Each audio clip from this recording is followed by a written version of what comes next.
Welcome to today's show. Today we're going to be talking about narcissism. It is a huge buzzword in relationships, relationship problems, within marriage, within dating, and especially researched online. Millions and millions of visitors hit up all of the videos and information on narcissism, narcissistic personality disorder.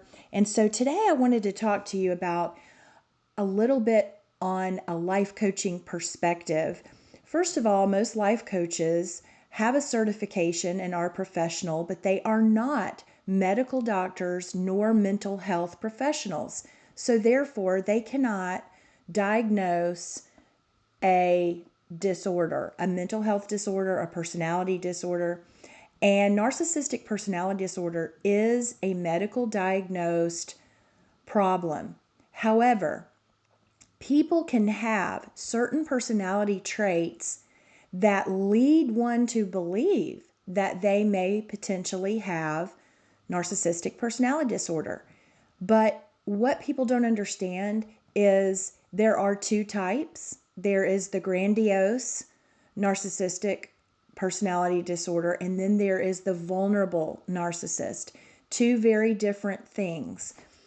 However, instead of worrying yourself about whether or not your partner meets the criteria, has those characteristics, leans toward the potential or possibility of having this disorder, or you may already be calling them a narcissist, what I would like to share today is so important, and that is this.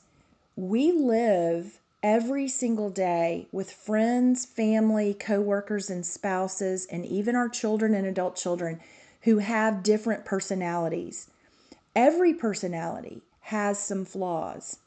So if you have a person in your life that's difficult and you believe that they may have this personality disorder, that personality trait, it's not as important to label them with what you think, especially if they have not received an official medical diagnosis or a psychiatrist has not diagnosed them, where they individually invested in that appointment and that time to seek out whether or not they had something. Maybe it was bipolar, maybe split personality disorder, whatever it is. If I could just help you realize that that is not the problem.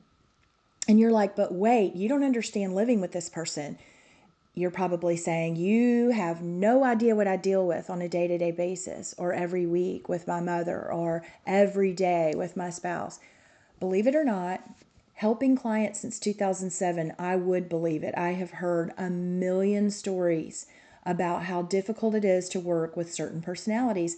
What I want to share with you is to shift your belief system from thinking that the problems with your communication and the problems in your relationship are because your spouse, your significant other, your partner, or that person in your life, that difficult person, has a disorder. They might not.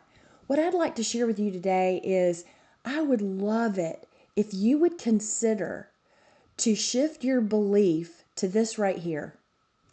3 things. Number 1, I have a difficult person in my life.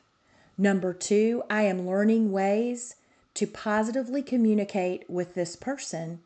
And number 3, I am strengthening my boundaries to be able to converse with this difficult personality so that I can have more joy and more positive energy in my life.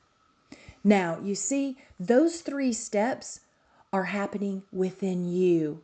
Those 3 action steps are happening in your mind, in your thought processes, and in your heart's intention to make sure that you are designing the life that you love and appreciate.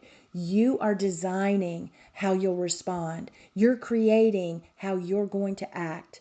You're learning ways to respond rather than react. and learning ways to meet your needs and not feel like you're constantly under the authority, being controlled, or being directed by this other difficult personality. If this makes sense to you, then I challenge you to seek more life coaching guidance, because those 3 steps right there are critical for you to get along with a difficult personality. I can teach you. Remember, it's up to you to make it a great and fabulous day.